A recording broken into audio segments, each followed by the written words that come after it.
Hello friends. कई बार आपके मन में सवाल आता होगा कि राशिफल देखते समय किस राशि के नीचे लिखी गई बातों पर आप अपना ध्यान केंद्रित करें, किनके ऊपर अपना फोकस करें, कौन सा राशिफल आप अपने बारे में पढ़ें। तो सबसे पहले तो दोस्तों ये जानना होगा कि विभिन्न प्रकार की राशियां कौन कौन सी होती हैं और कितने प्रकार से राशिफल जनरली दिया जाता है। जहां भी आप किसी भी कॉलम में यदि पढ़ते हैं, अखबार में पढ़ते हैं, मैगजीन में पढ़ते हैं, या किसी ब्लॉग पे पढ़ते हैं, किसी वेबसाइट पे पढ़ते हैं, तो आज इसी बारे में हम इस वीडियो में थोड़ा संक्षेप में जानेंगे और मैं कोशिश करूंगा कि आपको अच्छे से अच्छी इस विषय में जानकारी दी जाए। मैं Amandeep Saini, astro Sattva counselling services का फाउंडर, आपका स्वागत करता हूं इस वीडियो में। तो जैसे कि हमें मालूम है 12 राशियां होती हैं मेष से लेके मीन तक, और जनरली हमने बहुत सारी जगह पढ़ा होता है कि इस राशि का इस सप्ताह में या इस महीने में या इस साल में इन राशि वालों के साथ इस प्रकार की अच्छी या चैलेंजिंग घटनाएं होने की संभावना है। किस प्रकार के चैलेंजेस उनको आ सकते हैं, किस प्रकार की समस्याएं आ सकती हैं, किन बातों का उन्हें ख्याल रखना चाहिए। तो ये विभिन्न राशियों के बारे में आपने जनरली पढ़ा होगा कि मेष के लिए इस समय इस प्रकार की परिस्थिति बन सकती है, वृष के लिए ये स्थिति बन सकती है, मिथुन के लिए इस प्रकार की बातें हो सकती हैं, इन बातों का ध्यान रखें, ऐसा करें, ऐसा ना करें, बहुत सारी बातें। लेकिन सबसे बड़ा सवाल एक जनरल पब्लिक के मन में, लेमन के मन में यह उठता है कि कौन सी राशि पर मैं ध्यान दूं। मेरे नाम का अक्षर जो शुरुआत हो रहा है उसके अनुसार जो मेरी राशि है उस पर ध्यान दूं, या डेट्स के हिसाब से। कई बार आपने पढ़ा होगा कि अगर किसी का जन्म 21 मार्च से लेकर और 19 अप्रैल के बीच में, 20 अप्रैल के बीच में हुआ है तो वो उनकी मेष राशि है। इस पर किस पर ध्यान दें। तो सबसे पहले इस छोटे से डिफरेंस को समझते हैं कि ये इतने डिफरेंसेस, इतने कंफ्यूजन हैं किस लिए। देखिए, जहां भी आप ये पढ़ें कि अगर आपका जन्म मार्च की इस डेट से लेके और अप्रैल की इस डेट तक है, 21 मार्च से लेके 19 अप्रैल तक है, या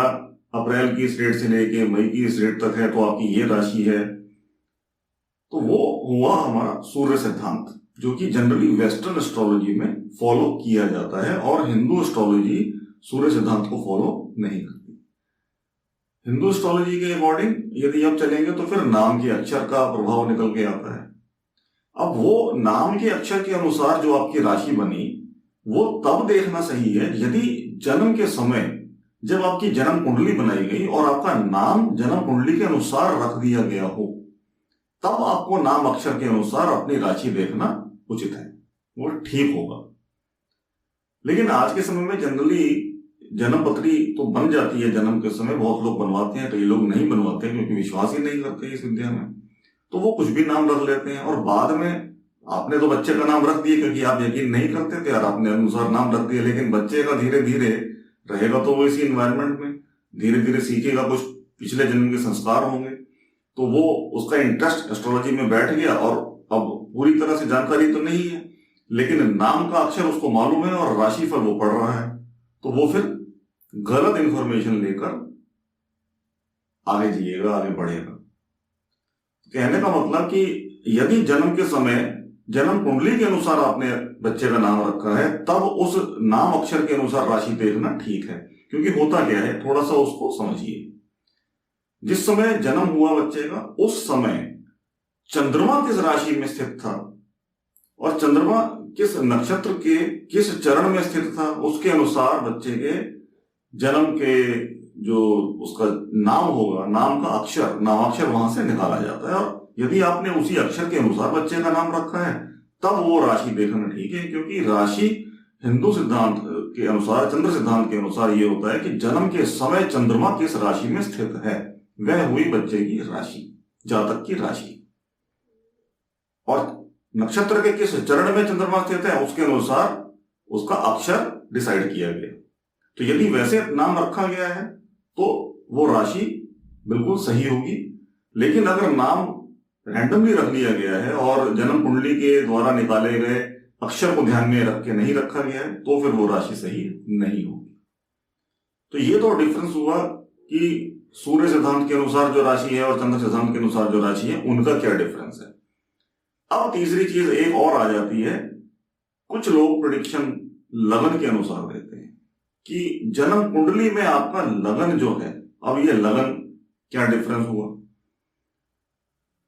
जब जन्म हुआ, जिस समय जन्म हुआ उस समय क्या लगन उदित हुआ था आपकी कुंडली में, और लगन बिल्कुल जो पहला भाव हमारी कुंडली का होता है वहां पर जो राशि आई